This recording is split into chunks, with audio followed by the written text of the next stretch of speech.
How many more must we have? We have a total of 3 f0.95 on the market for the Fuji X mount now. It was first the Mitacon, the Zongi Mitacon Speedmaster, and then it was the 7 Artisans 35mm f0.95, and now the Laowa 33mm f0.95 Argus. Let's get started. Nice.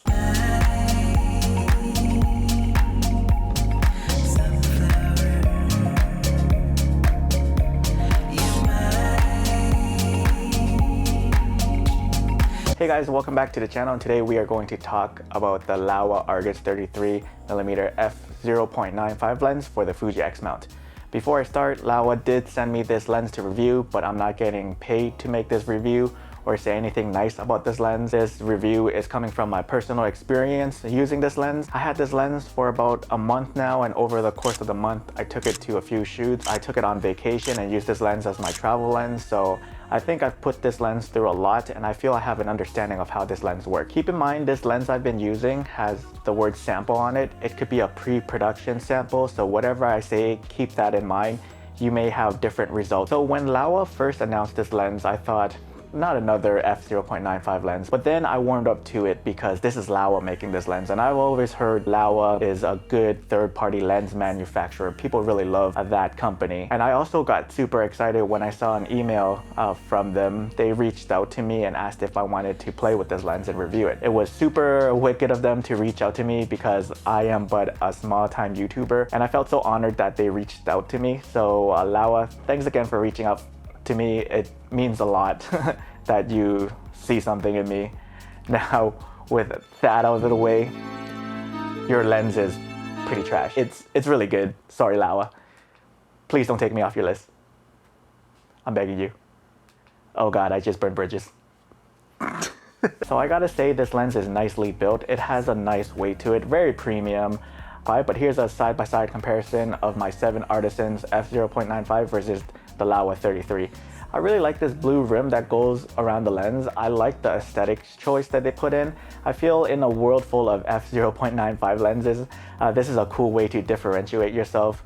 It has this nice Argus branding on the lens as well. There's no weather sealing in this lens, but you should be fine if you're smart and cautious about where you take it out. I really like this square lens hood. When I got it in box, it came attached, but you can really detach this off. But I kept it on the entire trip when I was going to Banff and Calgary because I really like the aesthetics of it. So let's get on with my shooting experience with this thing. I went on a few portrait shoots with this lens. Notably, I took this out to the city of Toronto one day and had a fun portrait session with Kira. If you want to see that video, you can watch it here somewhere. And I gotta say, I really enjoyed the image quality coming out of this lens. Shooting this thing wide open gives a really dreamy look because of that wide aperture. I took this lens while I was traveling to Calgary and Banff, and I thought it was great on trips like this. I took lots of shots of Hillary, I took some landscapes, and overall, I really loved the image quality that I got. I was really amazed by how great my shots look. The bokeh is so smooth. This is probably the smoothest bokeh I've seen from any f0.95 lenses that I've tested. I've tested the Mitacon, the 7 Artisans, and now the Laowa. And I prefer the bokeh on the Laowa the most, just because the bokeh is like really smooth. It doesn't look as busy as the other ones. It has a nice fall off. And honestly, I thought that this was going to be like a rebranded Laowa f0.95 lenses, but the bokeh has characteristics that are different. Just be mindful that when you're shooting wide open during the day, you may find that it may still be a bit overexposed. By shooting with my XS10, the fastest shutter speed I can go is 1/4000 of a shutter speed. And sometimes using that during the day, I find my shots to still be overexposed. So during that scenario, if you want to shoot wide open and you don't want to compromise anything, you may want to put ND filter on so you can shoot it wide open. I feel that this lens is plenty of sharp in the corner, and for portraits, that's all you really need. I don't really care for like the corner sharpness because what I do is I take portraits.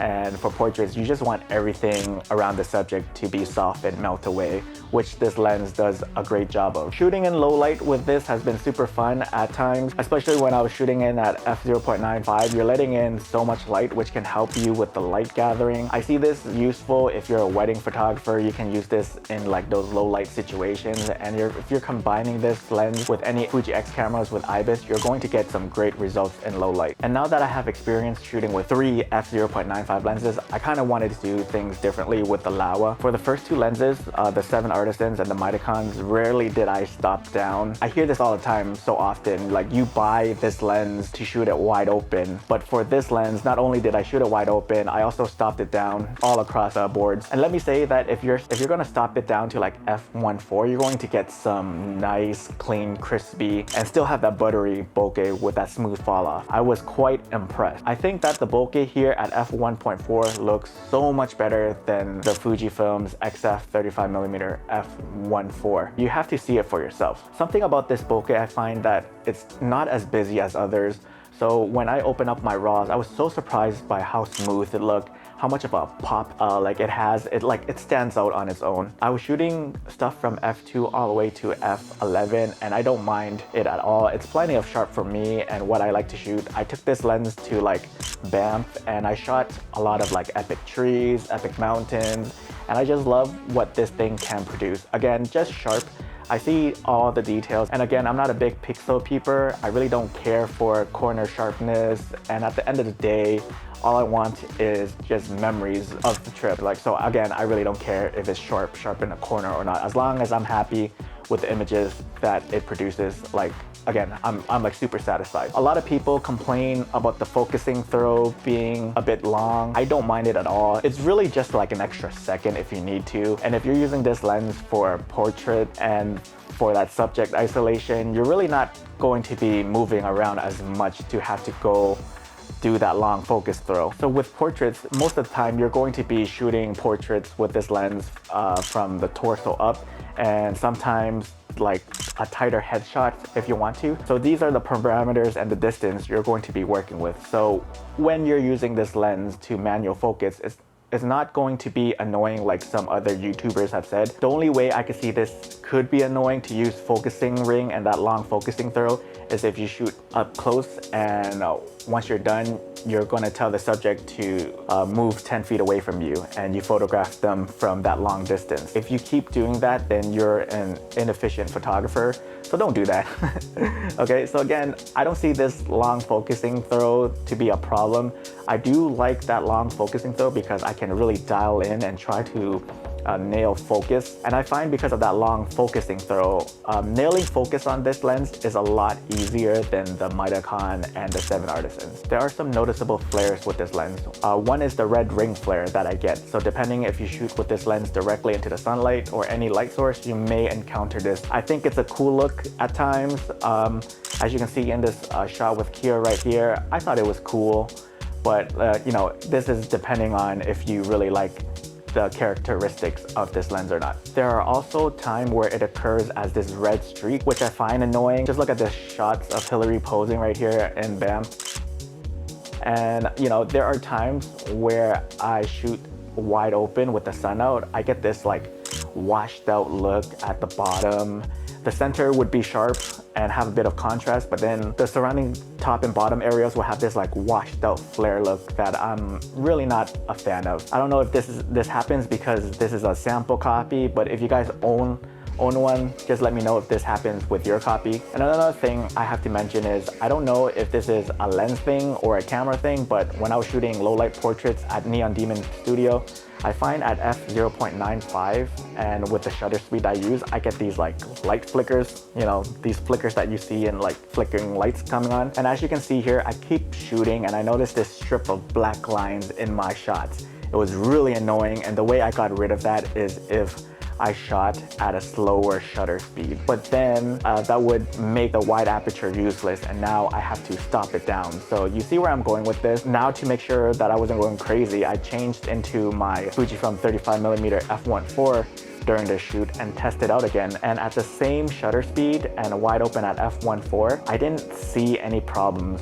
with it. I didn't see any black strips in my photos. So I'm just thinking, does this have something to do with the wide aperture, or does this have something to do with my Fuji X-S10? And again, if any of you guys know what this is and how to solve this, just let me know, because I was really annoyed and bothered during that shoot because of it. So I didn't really get to test out the Laowa that long as I would like. And last thing I want to touch on is this thing has like a heavy vignette when shooting wide open. Obviously there are editing softwares where you can fix that in post, but I just like to point that out to you guys. This lens is at $499 USD, which is $100 cheaper than the Mitacon Speedmaster F0.95, and I think it's worth the price tag if you're in a market for a fast, low light lens. The 7 Artisan is still by far the cheapest f0.95 lens you can get, but overall, if I didn't have the 7 Artisans, I think I would picked up the Laowa 33mm f0.95. This is some of the best bokeh I've seen amongst the 3 f0.95 lenses that are out on the market right now. So if you're someone that cares about that bokeh,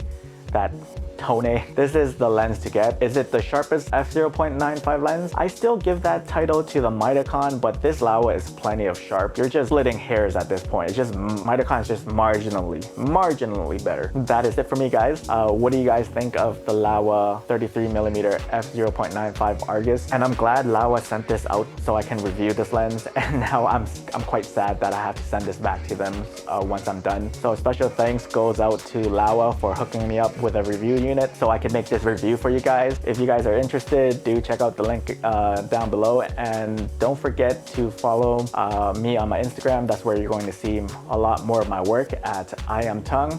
And also don't forget to like, comment, and subscribe. And once again, my name is Tongue, and I'll see you in the next video. I love you.